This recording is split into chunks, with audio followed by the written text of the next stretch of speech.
Hello students, welcome back to my YouTube channel Jaideep Sir's Maths Mania. In previous video lecture, we had discussed about section B of Gala paper set solution paper number 5. Today, I will discuss with you section C of paper 5. See, what is first question? Verify that 1, 2 and 3 by 2 are the zeros of cubic polynomial. And also verify the relationship between the zeros and coefficient. तो ऐसे questions हम आगे भी कर चुके हैं. जब भी वेरीफाई करने की बात आए तो हम क्या करते हैं, इंस्टेड ऑफ एक्स पहले क्या रखेंगे 1 एंड चेक करेंगे कि आंसर 0 आ रहा है कि नहीं आ रहा है. Then instead of x what we have to put 2 and we have to check whether it is 0 और not. And then last for 3 by 2. यहाँ पे ध्यान दीजिए इसका सिंप्लीफिकेशन कैसे होगा, क्योंकि काफी स्टूडेंट यहाँ पे मिस्टेक कर सकते हैं. तो 2x क्यूब की जगह पे मैंने क्या रखा 3 by 2 का क्यूब, -9 3 by 2 का स्क्वायर प्लस 13 3 by 2 -6. काफी स्टूडेंट क्या कर लेते हैं, ये 2 को ये 2 से कट कर लेते हैं. ये कभी भी नहीं हो सकता है क्योंकि ये ब्रैकेट में है और उसके ऊपर पावर क्या है 3. तो सबसे पहले क्या करना पड़ेगा, ये 3 पावर इसे भी देना पड़ेगा, इसे भी देना पड़ेगा. दैट मीन्स न्यूमरेटर को भी देना पड़ेगा, डिनोमिनेटर को भी देना पड़ेगा. तो 3 का क्यूब होता है 27, 2 का क्यूब होता है 8. सेम यहाँ पे पहले स्क्वायर हम न्यूमरेटर को भी देंगे, डिनोमिनेटर को भी देंगे. तो 3 का स्क्वायर 9, 2 का square 4 plus 13 3 39 divide by 2 -6. Now हर एक के डिनोमिनेटर में क्या है, यहाँ पे 4, यहाँ पे 4 और यहाँ पे 2. तो एलसीएम लेना पड़ेगा.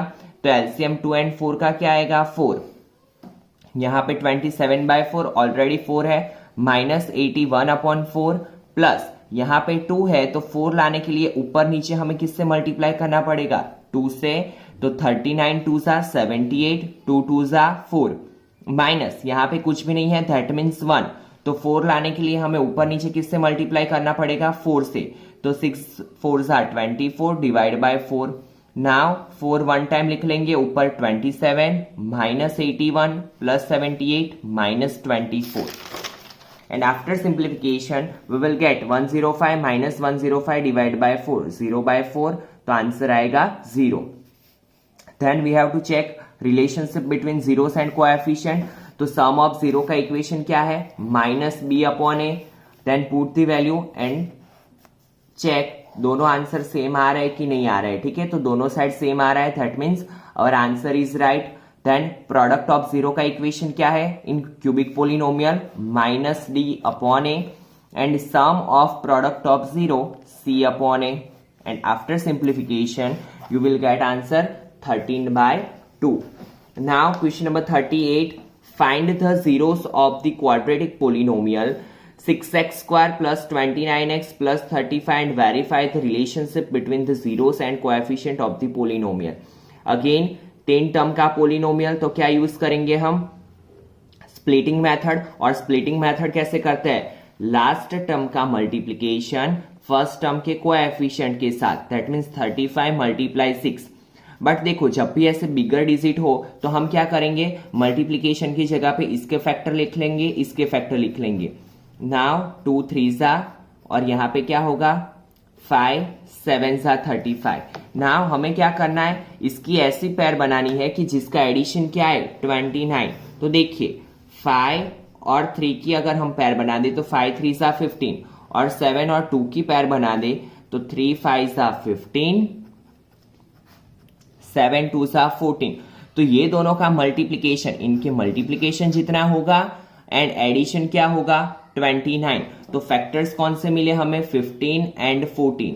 और अगर आपको ये नहीं समझ में आ रहा है तो आप क्या करोगे 35 × 6 एंड देन फैक्टराइज. ठीक है, now 15x plus 14x plus 35 is equal to 0. Now make a pair of 2 terms. दोनों में से कॉमन क्या निकलेगा 3x. तो अंदर क्या बचा 2x प्लस 5. यहाँ पे 7 कॉमन निकलेगा 2x plus 5. 2x plus 5 in one bracket, in another bracket 3x plus 7. तो x की वैल्यू क्या मिली -5/2 और यहाँ पे क्या मिला -7/3. So it is the zero of polynomial. Then relationship check करेंगे. सम ऑफ 0 के लिए क्या इक्वेशन है -b/a. Put the value and for product of 0 what is equation c/a. यहाँ पे भी वैल्यू पुट अप करेंगे एंड चेक करेंगे कि दोनों साइड आंसर सेम है कि नहीं। Now question number 39, solve the pair of linear equation 5x plus 4y is equal to -1 and 2x minus 3y is equal to 18 by the method of elimination. कौन सी method use करनी है? Elimination. Elimination में हम क्या करते हैं, दो equation में से दोनों के जो दो वेरिएबल होते हैं इसमें से कोई एक वेरिएबल को हम सेम करेंगे, ठीक है, या तो x को या तो y को। तो देखो यहां पे मैंने क्या किया, y को सेम किया। y को कैसे सेम करेंगे? अभी हमें पता है कि 4 के टेबल में ना तो 3 आता है ना तो 3 के टेबल में 4 आता है। तो हम पूरे इक्वेशन को क्या करेंगे, y को सेम करने के लिए फर्स्ट इक्वेशन को 3 से मल्टीप्लाई करेंगे, सेकेंड इक्वेशन को 4 से मल्टीप्लाई करेंगे, ठीक है, फर्स्ट इक्वेशन को 3 से, सेकेंड इक्वेशन को 4 से। So by multiplying equation 1 with 3 and multiplying equation 2 with 4, ठीक है, तो 3 5 are 15, 3 4 are 12, 3 1 are 3 -3, 4 2 are 8, 4 3 are 12, 4 18 are 72। और देखो यहाँ पे पहले से ही ऑपोजिट साइन सी है, ठीक है, ऑपोजिट साइन अगर हो तो साइन चेंज करने नहीं है आपको, ठीक है, डायरेक्टली कट हो जाएगा। 15 + 8 23, 72 में से 3 जाएगा 69। सो x की वैल्यू मिली 3 और x की वैल्यू हम फर्स्ट या सेकेंड इक्वेशन में से कोई भी इक्वेशन में रख सकते हैं। मैंने यहाँ पे फर्स्ट इक्वेशन में रखी है, तो x की वैल्यू अगर 3 फर्स्ट इक्वेशन में रखेंगे तो y का आंसर क्या मिलेगा, -4। Now question number 40, find 2 parts of 15 such that the sum of their reciprocals. सबसे पहले हमें यह पता होना चाहिए कि what is the meaning of reciprocal. जैसे कि यहां पे मैं बोलूं 2 का रेसिप्रोकल तो हम क्या करेंगे, 1/2। 7 का रेसिप्रोकल तो 1/7, ठीक है, तो हम क्या करेंगे, 1 अपॉन लिख लेंगे। नाउ हमें क्या करना है, 15 के 2 पार्ट्स बनाने हैं और फिर उसके रेसिप्रोकल का एडिशन करना है कि जिससे क्या मिल रहा है आंसर 3/10। तो सबसे पहले 15 का एक पार्ट हमने सपोज कर लिया x, तो दूसरा पार्ट क्या होगा, 15 - x, ठीक है, जैसे कि हम लिख लेते हैं यहाँ पे 1 number plus another number is equal to 15, ठीक है, 15 की ये 2 पार्ट है, 1 नंबर एंड अनदर नंबर मिलके क्या बन रहा है 15। तो इसे हमने x मान लिया, तो अनदर नंबर क्या होगा, इज इक्वल टू 15, तो another number is equal to 15, ये x इस साइड जाएगा, so 15 - x, got it. Now ये दोनों का क्या लेंगे हम, रेसिप्रोकल, तो 1/x plus 1/15 - x is equal to क्या बना, 3/10। नाउ इसका सिंप्लीफिकेशन कैसे होगा, क्रॉस मल्टीप्लीकेशन, ये यहां पे जाएगा, x ऊपर जाएगा और नीचे ये दोनों का मल्टीप्लीकेशन। सो +x - x कट, x का मल्टीप्लीकेशन 15 के साथ भी होगा, -x के साथ भी होगा। सो ऊपर बचा 15, 15 into x, 15x - x² is equal to 3/10। Again cross multiplication, ये यहां पे जाएगा, ये यहां पे आएगा, तो 150 is equal to 45x - 3x²।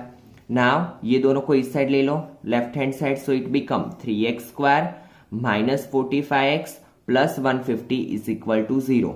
Now हम क्या करेंगे, 3 टर्म का पोलिनोमियल है, स्प्लिटिंग मेथड, तो 150 का मल्टीप्लीकेशन किसके साथ होगा, 3 के साथ, ठीक है, तो फैक्टर्स कौन से मिले, 15 × 30 करेंगे तो क्या मिलेगा 450 एंड 15 + 30 करेंगे तो क्या मिलेगा 45।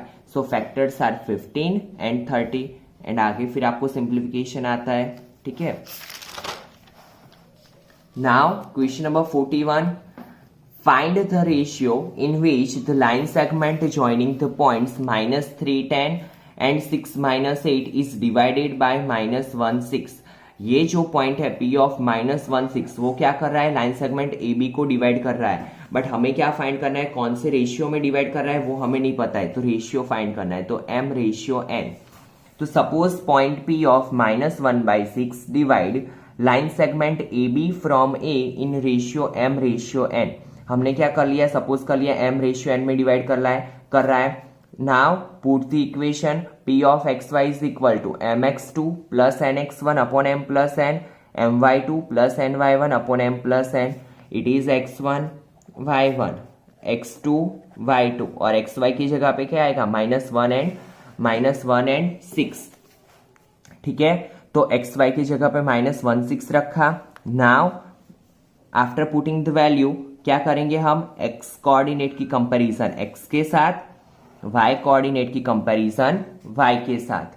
ठीक है, now so it become 6m - 3n upon m plus n is equal to -1 -8m plus 10n upon m plus n is equal to 6। Now division में से मल्टीप्लीकेशन में, तो -1 into m -1 into n -n। Now ये -m को इस side भेज दो, -3n को इस साइड ले लो। सो क्या होगा, 6m plus m minus n plus 3n, तो 7m is equal to 2n। So m ratio n is equal to 2 ratio 7। Same for right hand side भी यही अप्लाई होगा। ये m प्लस n यहाँ पे जाएगा तो 6m plus 6n। Now it goes on left hand side और 10n आएगा राइट हैंड साइड, तो इट बिकम -14m -4n। तो m रेशियो n क्या मिला, 2 ratio 7। Now question number 42, find the coordinates of the point which divides the line segment joining points A of -3 4 and B of 13 12 in the ratio 5:3। यहाँ पे क्या दिया है, हमें ratio दिया है और क्या फाइंड करना है, पॉइंट फाइंड करना है। ये तो बहुत ही इजी क्वेश्चन है। We have to just put value in section formula, और सेक्शन फॉर्मूला क्या है, P of xy is equal to mx2 plus nx1 upon m plus n, my2 plus ny1 upon m plus n. Now it is x1 x2 y1 x1 y1, it is x2 y2 और ये क्या है, m and n, and after putting the value we will get answer 7 and 9. Question number 43, the length of the minute hand of a clock 14 centimetre. तो जो minute hand की जो length होगी वो क्या होगी हमारे लिए, radius. How much area will be swept by it between 10 AM to 10:13 AM। ठीक है, तो सबसे पहले हमें ये फाइंड करना है कि कितने मिनट का गैप है। ठीक है, हमें कितने मिनट के लिए फाइंड करना है, तो यहाँ पे कितने मिनट के लिए है, 20 मिनट के लिए। अभी देखो क्लॉक में between 2 digit that means 5 minute में कितने का एंगल बनता है। तो देखो अगर नहीं पता है तो आपको पता है कि पूरा जो सर्कल होता है वो 360 डिग्री का होता है। ठीक है, और क्लॉक में कितने डिजिट होता है, 12 डिजिट। तो अगर हम 360 को 12 से डिवाइड करें तो क्या बनेगा, 30 आंसर मिलेगा। दैट मीन्स क्लॉक में 5 मिनट के बीच में कितने का एंगल बनेगा, 30 डिग्री का। और यहाँ पे कितने मिनट्स है हमारे पास, 20 मिनट। ठीक है, तो 5 मिनट पे 30, 10 मिनट पे 60, 15 मिनट पे कितना बनेगा, 90 का एंगल, एंड 20 मिनट पे कितने का बनेगा एंगल, 120 का। ठीक है, तो आर है हमारे पास, थीटा भी है हमारे पास। Now we can easily find area. तो area of swept by minute hand में इक्वेशन में वैल्यू पुट अप करो, pi r square theta upon 360। R की वैल्यू रखो 14, थीटा की जगह पे 120, and after simplification you will get answer 616/3. Now question 44, the length of each side of a square field is 50 meter. See, ये outside question है तो अच्छे से ध्यान देना। The length of each side of a square field is 50 meter. At one of its vertices a cow is tied by a 3 meter long rope. Find the area of the region of the field in which the cow can graze. पाई की value क्या लेनी है, 3.14। तो सबसे पहले हमने यहाँ पे एक फिगर बना लिया। ठीक है, जहां पे साइड की लेंथ क्या है, 50 सेंटीमीटर, बट काव को एक कोने में एक वर्टाइस इस पे क्या किया हुआ है, टाइड, कितने मीटर के रोप से, 3 मीटर के। अभी आप सोचो जैसे कि यहां से काव यहाँ पे भी ग्रेस कर सकती है, यहाँ पे भी जा सकती है, यहाँ पे भी जा सकती है, यहाँ पे भी जा सकती है, बट कितनी लेंथ तक जाएगी, 3 मीटर तक, क्योंकि जो रोप की लेंथ है वो क्या है, 3 मीटर। ठीक है, तो उसका मतलब क्या हुआ, ये जो बना वो क्या बना, माइनर सेक्टर। ठीक है, माइनर सेक्टर बना। अभी माइनर सेक्टर में रेडियस क्या होगी, जो रोप की लेंथ है वो, दैट इज 3 मीटर। तो r is equal to 3 centimetre लिख लिया मैंने, 3 मीटर। ठीक है। नाउ आपको पता है कि स्क्वायर में हर एक एंगल कितने डिग्री का होता है, 90 डिग्री का, तो ऑटोमेटिकली हमें पता चल गया theta is of 90 degree. Now we can easily find area that cow can graze. तो यहाँ पे लिखेंगे हम area of region is equal to pi r square theta upon 360, where r is equal to 3, theta is equal to 90, and after putting the value we will get answer 706.5 divided by 100, that means 7.065 metre square. तो बहुत ही easy question था। Now last question of this section, question number 45। A card is drawn at random from a well shuffled deck of 52 cards. So यहाँ पे सबसे पहले हम total चीज लिख लेंगे। प्रोबेबिलिटी में ऑलवेज हम वही काम करते हैं पहले। तो total number of cards is equal to 52। Find the probability that the card drawn is a black king, black colour king. तो देखो ब्लैक कलर में कितने किंग होते हैं, 2 किंग होते हैं, ठीक है। तो यहाँ पे नीचे टोटल नंबर लिखे, ऊपर जितने किंग होते हैं वो लिख लिया, दैट मीन्स 2/52। तो कितना मिला, 1/26। देन क्या पूछा है, आइदर अ ब्लैक कार्ड और किंग।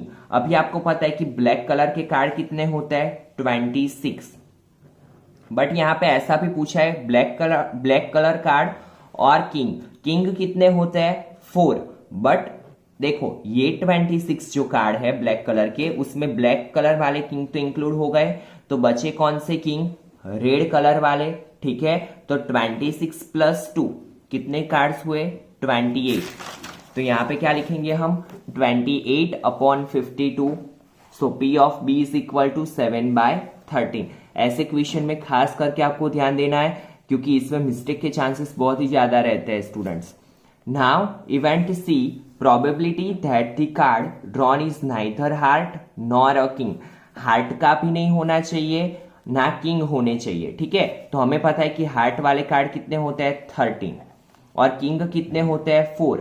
बट हार्ट वाला जो किंग है वो ऑलरेडी 13 कार्ड में इंक्लूड हो चुका, तो यहाँ पे एक तो इसमें इंक्लूड हो चुका, तो बचे कितने, 3, ठीक है। दैट मीन्स कितने पत्ते हुए, कितने कार्ड्स हुए, 16 कार्ड्स, ठीक है। ये कार्ड्स नहीं होने चाहिए। Probability that the card drawn is neither heart nor a king. तो हम क्या करेंगे, 52 में से ये 16 को सब्ट्रैक्ट करेंगे, तो बचे कितने कार्ड, 36।